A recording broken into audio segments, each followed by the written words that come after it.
Burnout doesn't start when you collapse. It starts much earlier, when you're still moving, still functioning, still doing everything you're supposed to do, and something inside you has already gone quiet. You tell yourself you're exhausted because life is hard, because there's too much on your plate, too many responsibilities, too many expectations. But look closer. There are people carrying more than you, doing more than you, moving faster, handling pressure, making decisions. And somehow they don't feel this same dull emptiness. So the problem isn't effort. That's the uncomfortable truth. The problem is direction. You don't want to admit that, because if effort isn't the issue, then everything you've been pushing toward might be. And that's a harder question, because it means maybe you're not tired from doing too much. Maybe you're tired from doing what doesn't move you. Most people never stop long enough to see this.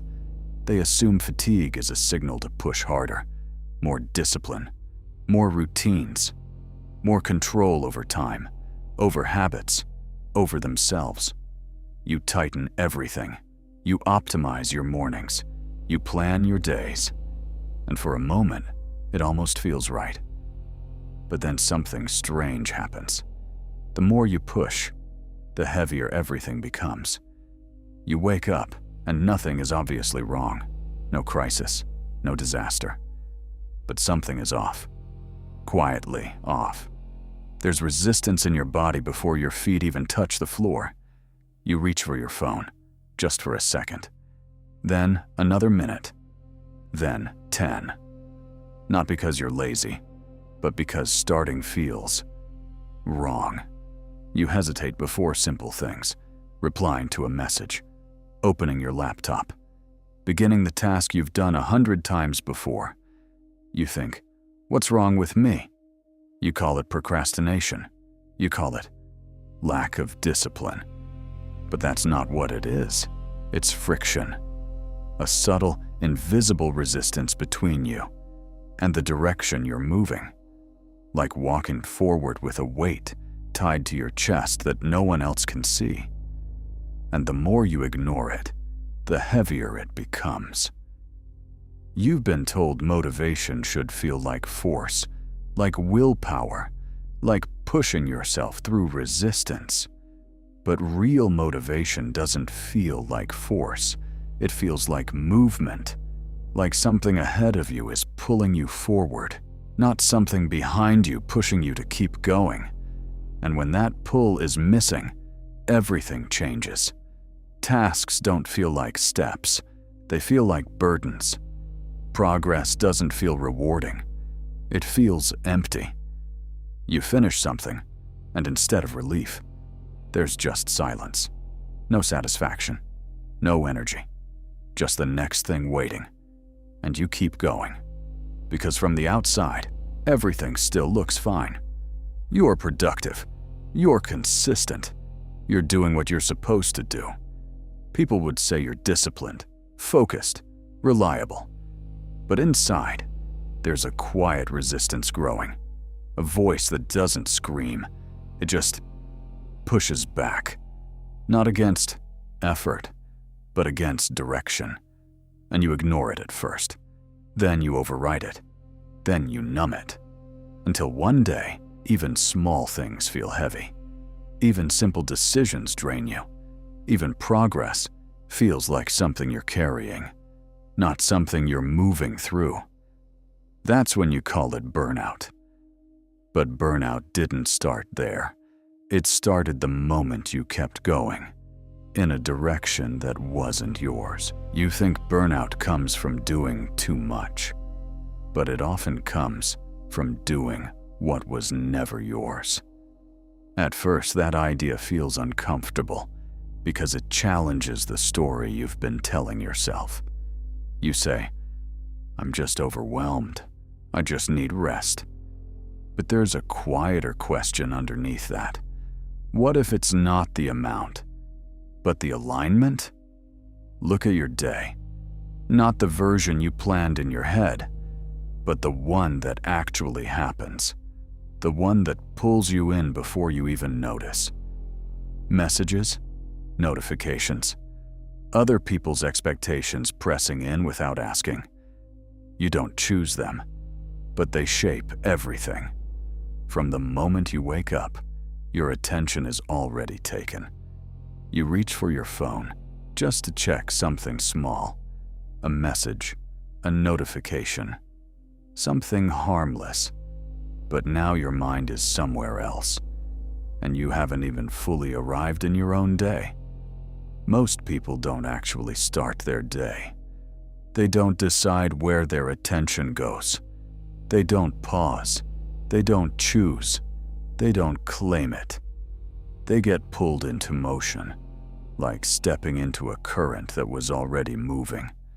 And by the time they realize it, they're already reacting.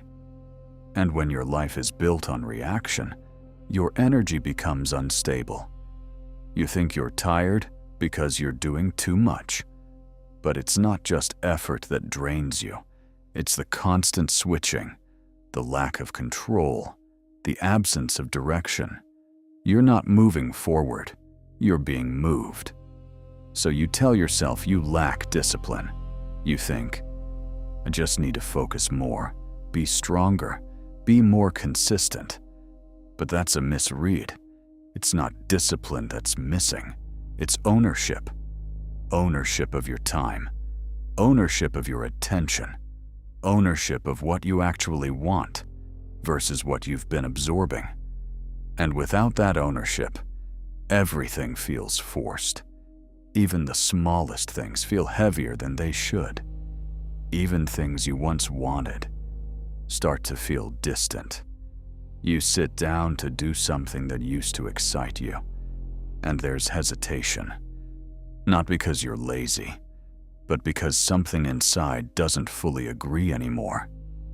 And that creates tension. You scroll through other people's lives, their routines, their structure, their success, and it looks clear. It looks certain. It looks like they know exactly what they're doing.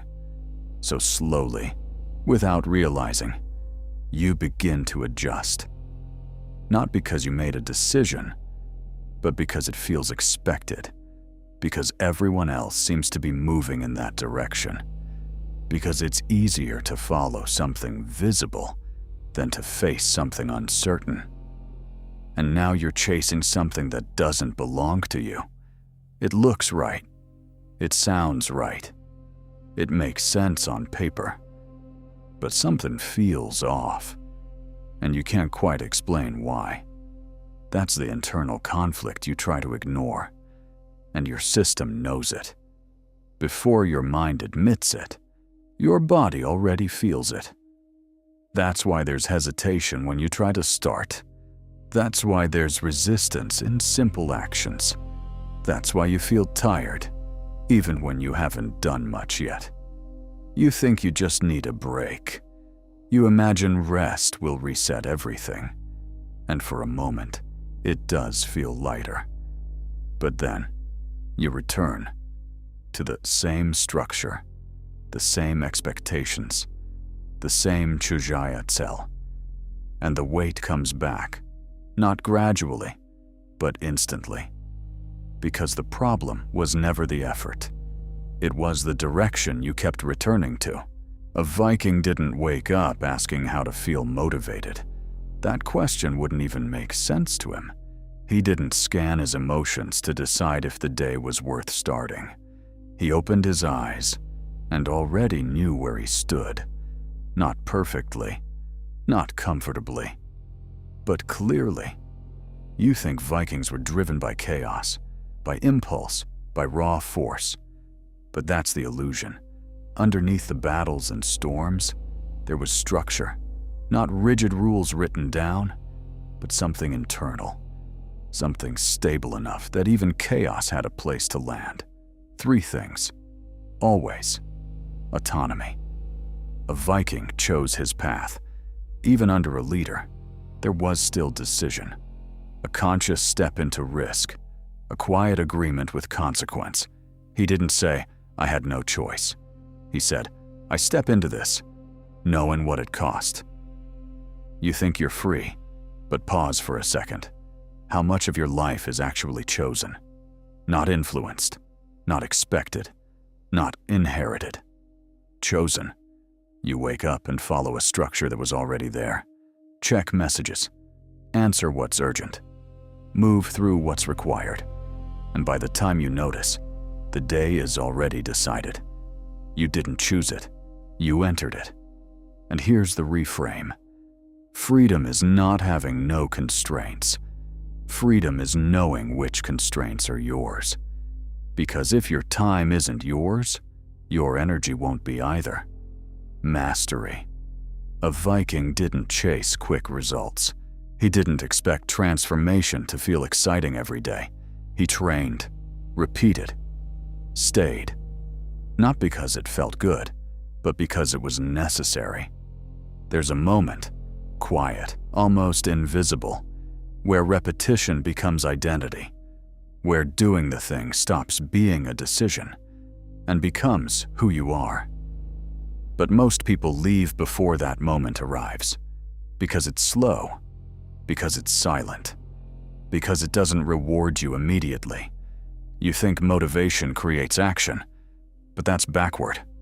Motivation is unstable. It rises, it fades, it disappears without warning. Identity stays. And mastery builds identity. Not in one big moment, but in 1,000 small returns. You show up once, then again, and somewhere in that repetition, you stop negotiating with yourself. Purpose, not abstract, not something you find in a quote or a book. Real, immediate, grounded. Tribe, survival, responsibility. Something that makes effort make sense, even when it's hard. You think purpose has to be big, something impressive, something visible. But that's another trap. Purpose doesn't need to impress anyone. It just needs to hold you in place when things get heavy. Imagine this. You wake up and there's someone relying on you. Not hypothetically, not someday, today. Suddenly, effort changes shape. It's no longer optional. It's necessary. That's the reframe. Purpose isn't about meaning. It's about weight that you accept, instead of weight that is forced on you. Remove one of these, and something starts to feel unstable. You can't always explain it, but it's there. A slight misalignment, a quiet tension. Things still work, but they don't feel right. Remove all three, and everything becomes heavy. Not dramatic, not obvious, just consistently heavy. And most people don't see what's missing. They don't step back and question the structure. They don't look for autonomy or mastery or real purpose. They just feel the weight. And they think, that's what life is supposed to feel like. You think modern life is different, but the battlefield never disappeared. It just became invisible, quieter, closer, constant. And because you can't see it, you don't prepare for it. It changed form. You don't fight enemies standing in front of you. There's no clear opponent, no defined threat. You sit in a quiet room and still feel under attack. Because now, what you're fighting doesn't shout. It pulls. You don't face storms that break ships. You face noise that breaks focus, endless inputs, small interruptions, fragments of attention taken piece by piece. And that's harder.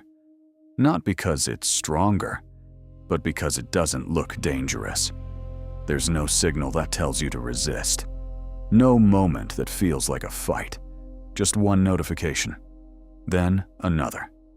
Then another. And suddenly, you're not where you started. You didn't lose control all at once. You leaked it. Autonomy today means control over attention. Not just what you do, but what you allow in. Because attention decides direction long before action does. But most people give it away immediately, without even noticing. You wake up and reach for your phone. Not consciously, not intentionally. It just happens.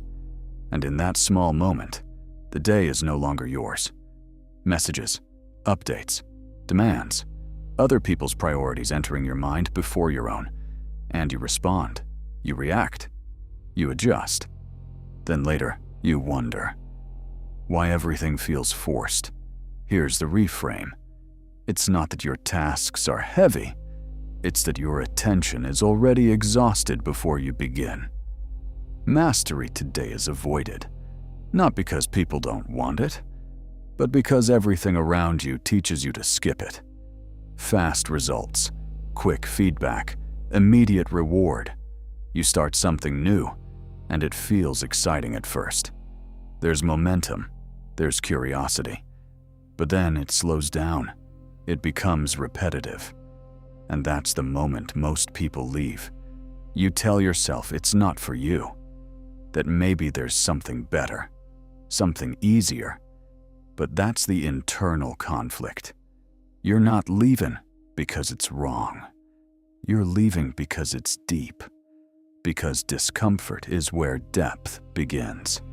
Not surface level effort, not easy progress, but that quiet phase where nothing feels rewarding yet, and everything asks you to stay.